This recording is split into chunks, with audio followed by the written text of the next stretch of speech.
Welcome my dear students. आज की हमारी पोइटिक फॉर्म है lyric. The term lyric derives from Greek literature.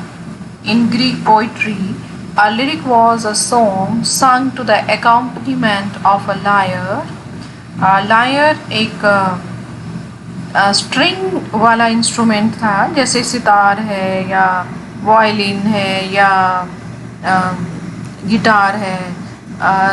इसी टाइप का, मतलब उसमें भी स्ट्रिंग लगी होती थी। उस टाइप के एक किसी इंस्ट्रूमेंट के साथ इसको गाया जाता था, इस सॉन्ग को। Lyric is a short poem, not often longer than 50 or 60 lines.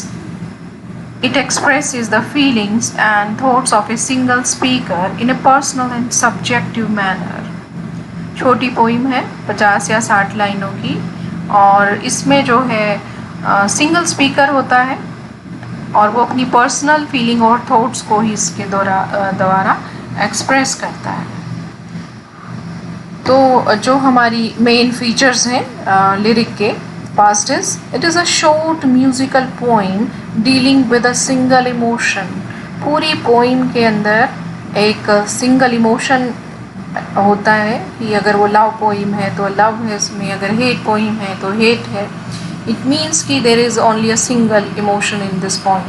Musical poem है क्योंकि शुरू में ही हमने बात करी कि लिरिक पोइम है और एक बाजे के साथ इसको गाया जाता है। It is a well neat poem which expresses the varying mood of the speaker's poet. It is a subjective and intensely personal poem. बहुत ही वेल नीट पोइम है। जो स्पीकर है यानी कि जो पोइट है उसके अलग अलग मूड्स के को एक्सप्रेस किया गया है, और पर्सनल पोइम है, सब्जेक्टिव है। A lyric can either follow a traditional rhyme and meter scheme or it can be what is called free verse. जो लिरिक है वो या तो ट्रेडिशनल राइम स्कीम को फॉलो करती है या फिर एक मीटर स्कीम को, और इसको हम फ्री वर्स भी कह सकते हैं, यानी कि किसी चीज़ को फॉलो नहीं कर सकती है। वो चाहे तो कर भी सकती है लिरिक में। कोई अगर पोइट चाहे तो उसको ट्रेडिशनल राइम में लिख सकता है, या वो चाहे तो वो अपनी राइम बना सकता है। The range and variety of lyric verse is immense and lyric poetry comprises the bulk of all poetry. Lyric poetry के पास बहुत सारा सब्जेक्ट मैटर होता है, तो ज़्यादातर पोइट्री जो है लिरिक पोइम से ही भरी हुई है। The narrator in the lyric may be speaking alone, thinking aloud by himself, and in the process allowing the reader to gain an understanding of how he is feeling at a certain time or about a certain subject. जो narrator है lyric के अंदर, जो poem बोल रहा है, तो वो अकेला बोल रहा होता है। वो बहुत ज़ोर से बोल रहा होता है, अपने बारे में सोच रहा होता है, और इस दौरान वो जो रीडर है उसको समझा रहा होता है कि वो कैसा फील कर रहा है इस समय पर। The narrator of the lyric is denoted by the I. First person में लिखी जाती है ये, और इसमें आई जो आपको दिख रहा है इन्वर्टेड कॉमास में, इट मीन्स ये फर्स्ट पर्सन में लिखी जाने वाली पोइम है that addresses the reader. Reader को एड्रेस करते हुए लिखी जाती है। This I may also be addressing someone specific in particular context as in a dramatic lyric.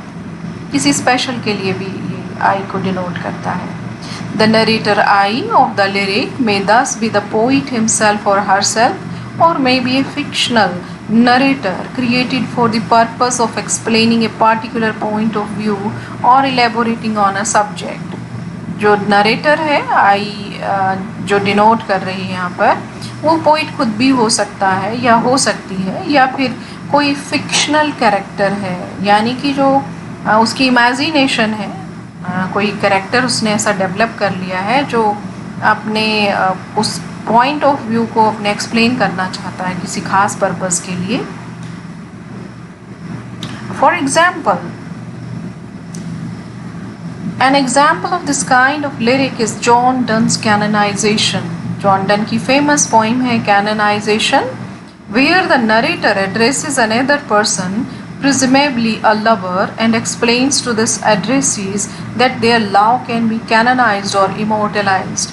बहुत ही फेमस पोइम है जॉन डन की कैननाइजेशन, और वो लिरिक पोइम का ही एक बहुत अच्छा एग्जाम्पल है जिसमें जो नरेटर है या पोइट है वो एड्रेस कर रहा है किसी और को, शायद अपने लवर को, और उसमें वो उसके सामने अपनी बात रखता है कि उनका जो प्यार है वो इमोर्टलाइज्ड है, अमर है।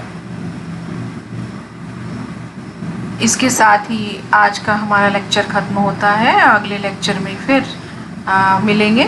Thank you.